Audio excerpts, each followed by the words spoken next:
Now there were three of us sitting in the waiting room waiting to hear how Dally and Johnny were.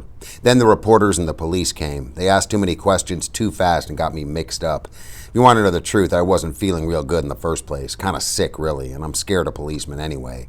The reporters fired one question right after another at me and got me so confused I didn't know what was coming off. Derry finally told them I wasn't in any shape to be yelled at so much, and they slowed down a little. Derry's kind of big.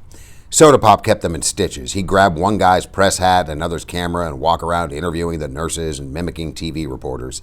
He tried to lift a policeman's gun and grinned so crazily when he was caught that the policeman had to grin too.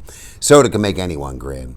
I managed to get a hold of some hair grease and comb my hair back so it looked a little better before they got any pictures. I'd die if I got my picture in the paper with my hair looking so lousy. Derry and Soda Pop were in the pictures too. Jerry Wood told me that if Soda Pop and Derry hadn't been so good looking, they wouldn't have taken so many. That was public appeal, he said. Soda was really getting a kick out of all this. I guess he would have enjoyed it more if it hadn't been so serious, but he couldn't resist anything that caused this much excitement. I swear, sometimes he reminds me of a colt, a long-legged Palomino colt that has to get his nose into everything. The reporter stared at him admiringly. I told you he looks like a movie star. He kind of radiates. Finally, even Soda Pop got tired of the reporters. He got bored with the same old thing time after time, and stretching out on the long bench, he put his head in Derry's lap and went to sleep. I guess both of them were tired. It was late at night, and I knew they hadn't had much sleep during the week. Even while I was answering questions, I remembered it had only been a few hours since I was sleeping off a smoke in the corner of the church. Already it was an unreal dream, and yet at the time I couldn't have imagined any other world. Finally, the reporters started to leave along with the police. One of them turned and asked, "What would you do right now if you could do anything you wanted?" I looked at him tiredly. "Take a bath." They thought that was pretty funny, but I meant it. I felt lousy. The hospital got real quiet after they left. The only noise was the nurse's soft footsteps and Soda's light breathing. Derry looked down at him and grinned half-heartedly. "He didn't get much sleep this week," he said softly. "He hardly slept at all." Soda said drowsily. "You didn't either." The nurses wouldn't tell us anything about Johnny and Dally, so Derry got a hold of the doctor. The doctor told us that he would talk only to the family, but Derry finally got it through the guy's head that we were about as much family as Dally and Johnny had. Dally would be okay after 2 or 3 days in the hospital, he said. One arm was badly burned and would be scarred for the rest of his life, but he'd have full use of it in a couple of weeks. Dally would be okay, I thought. Dallas is always okay. He could take anything. It was Johnny I was worried about. He was in critical condition. His back had been broken when that piece of timber fell on him. He was in severe shock and suffering from third-degree burns. They were doing everything they could to ease the pain, although since his back was broken, he couldn't even feel the burns below his waist. He kept calling for Dallas and Ponyboy. If he lived. If. Please. No, I thought. Please not if. The blood was draining from my face, and Derry put an arm across my shoulder and squeezed hard. Even if he lived, he'd be crippled for the rest of his life. "You wanted it straight, and you got it straight," the doctor said. "Now go home and get some rest." I was trembling. A pain was growing in my throat, and I wanted to cry, but greasers don't cry in front of strangers. Some of us never cry at all, like Dally and Two-Bit and Tim Shepard. They forgot how at an early age. Johnny crippled for life? I'm dreaming, I thought in panic. I'm dreaming. I'll wake up at home or in the church, and everything will be like it used to be. But I didn't believe myself. Even if Johnny did live, he'd be crippled and never play football or help us out in a rumble again. He'd have to stay in that house he hated where he wasn't wanted and things could never be like they used to be. I didn't trust myself to speak. If I said one word, the hard knot in my throat would swell and I'd be crying in spite of myself.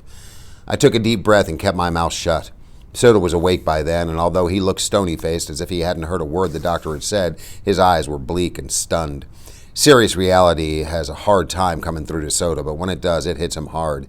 He looked like I felt when I had seen that black-haired Soch lying doubled up and still in the moonlight. Derry was rubbing the back of my head softly. "We'd better go home. We can't do anything here." In our Ford, I was suddenly overcome by sleepiness. I leaned back and closed my eyes, and we were home before I knew it. Soda was shaking me gently. "Hey, Ponyboy, wake up. You still got to get to the house." I said sleepily, and I lay down in the seat. I couldn't have gotten up to save my life. I could hear Soda and Derry, but as if from a great distance. Come on, Ponyboy," Soda pleaded, shaking me a little harder. "We're sleepy, too." I guess Derry was tired of fooling around because he picked me up and carried me in. "He's getting mighty big to be carried," Soda said. I wanted to tell him to shut up and let me sleep, but I only yawned. "He sure has lost a lot of weight," Derry said. I thought sleepily that I should at least pull off my shoes, but I didn't. I went to sleep the minute Derry tossed me on the bed. I'd forgotten how soft a bed really was. I was the first one up the next morning. Soda must have pulled my shoes and shirt off for me. I was still wearing my jeans. He must have been too sleepy to undress himself, though. He lay stretched out beside me, fully clothed. I wiggled out from under his arm, and I pulled the blanket up over him and then went to take a shower. Asleep, he looked a lot younger than going on 17, but I had noticed that Johnny looked younger when he was asleep, too, so I figured everyone did. Maybe people are younger when they're asleep. After my shower, I put on some clean clothes and spent 5 minutes or so hunting for a hint of beard on my face and mourning over my hair. That bum haircut made my ears stick out. Derry was still asleep when I went into the kitchen to fix breakfast. The first one up has to fix breakfast and the other two do the dishes. That's the rule around our house, and usually it's Derry who fixes breakfast and me and Soda who are left with the dishes. I hunted through the icebox and found some eggs.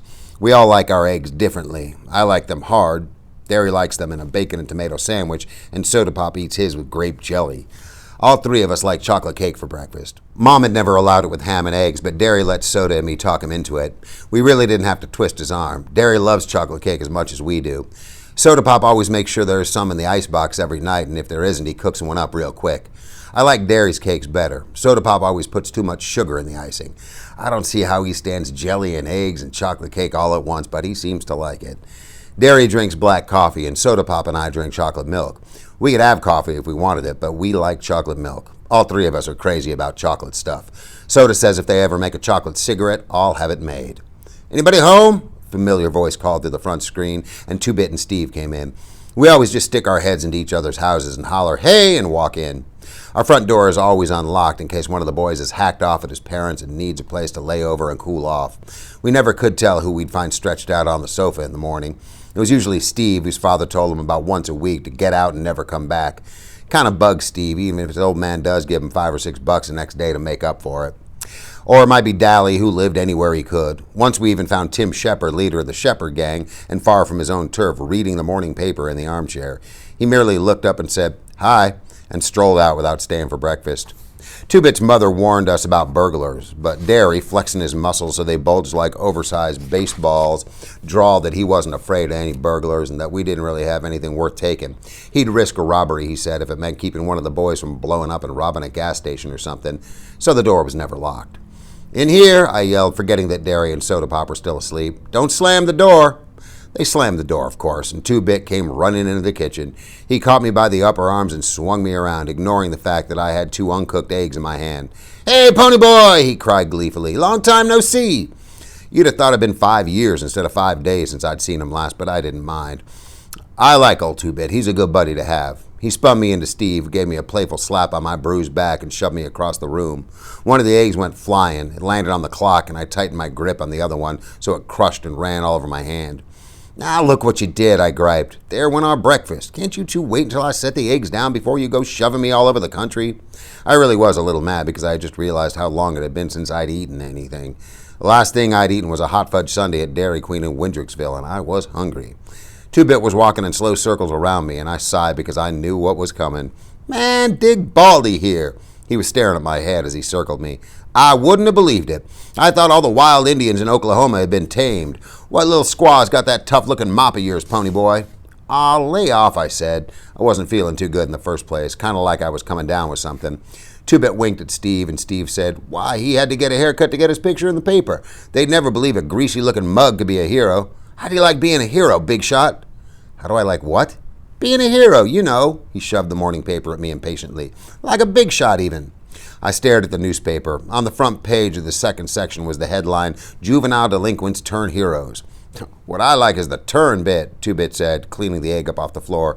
"Y'all were heroes from the beginning. Y'all just didn't turn all of a sudden." I hardly heard him. I was reading the paper. That whole page was covered with stories about us. The fight, the murder, the church building, the socials being drunk, everything. My picture was there with Derry and Soda Pop. The article told how Johnny and I had risked our lives saving those little kids, and there was a comment from one of the parents who said that they would have all burned to death if it hadn't been for us. It told the whole story of our fight with the Socs, only they didn't say Soch because most grown-ups don't know about the battles that go on between us. They had interviewed Cherry Valance, and she said Bob had been drunk and that the boys had been looking for a fight when they took her home. Bob had told her he'd fix us for picking up his girl. His buddy, Randy Adderton, who'd helped jump us, also said that it was their fault and that we'd only fought back in self-defense. But they were charging Johnny with manslaughter. Then I discovered that I was supposed to appear at juvenile court for running away, and Johnny was too if he recovered. Not if, I thought again. Why do they keep saying if? For once, there weren't any charges against Daly, and I knew he'd be mad because the paper made him out a hero for saving Johnny and didn't say much about his police record, which he was kind of proud of. He'd kill those reporters if he got a hold of them. There was another column about just Derry and Soda and me and how Derry worked on 2 jobs at once and made good at both of them, and about his outstanding record at school. It mentioned Soda Pop dropping out of school so we could stay together, and that I made the honor roll at school all the time and might be a future track star. Oh yeah, I forgot. I'm on the A squad track team, the youngest one. I'm a good runner. Then it said we shouldn't be separated after we'd worked so hard to stay together. The meaning of that last line finally hit me. You mean... I swallowed hard. That they're thinking about putting me and Soda in a boys' home or something? Steve was carefully combing back his hair in complicated swirls. Something like that. I sat down in a daze. We couldn't get hauled off now, not after me and Derry had finally gotten through to each other, and now that the big rumble was coming up and we would settle this Soch greaser thing once and for all. Not now when Johnny needed us and Daly was still in the hospital and wouldn't be out for the rumble. No, I said out loud, and Two-Bit, who was scraping the egg off the clock, turned to stare at me. No what? No, they ain't going to put us in a boys' home. Don't worry about it, Steve said, cocksure that he and Soda Pop could handle anything that came up. They don't do things like that to heroes. Where's Soda and Superman? That was as far as he got because Derry, shaved and dressed, came in behind Steve and lifted him up off the floor and then dropped him. We all called Derry Superman or Muscles at one time or another, but one time Steve made the mistake of referring to him as all brawn and no brain, and Derry almost shattered Steve's jaw. Steve didn't call him that again, but Derry never forgave him. Derry's never really gotten over not going to college. That was the only time I've ever seen Soda mad at Steve, although Soda attaches no importance to education. School bored him. No action. Soda came running in. Where's that blue shirt I washed yesterday? He took a swig of chocolate milk out of the container. Hate to tell you, buddy, Steve said, still flat on the floor, but you have to wear clothes to work. There's a law or something. Oh, yeah? Soda said. Where's those wheat jeans, too? I ironed. They're in my closet, Derry said. Hurry up, you're going to be late. Soda ran back. I'm hurrying. Steve followed him, and in a second, there was a general racket of a pillow fight. I absent-mindedly watched Derry as he searched the icebox for chocolate cake. Derry, I said suddenly, did you know about the juvenile court? Without turning to look at me, he said evenly, yeah, the cops told me last night. I knew then that he realized we might get separated.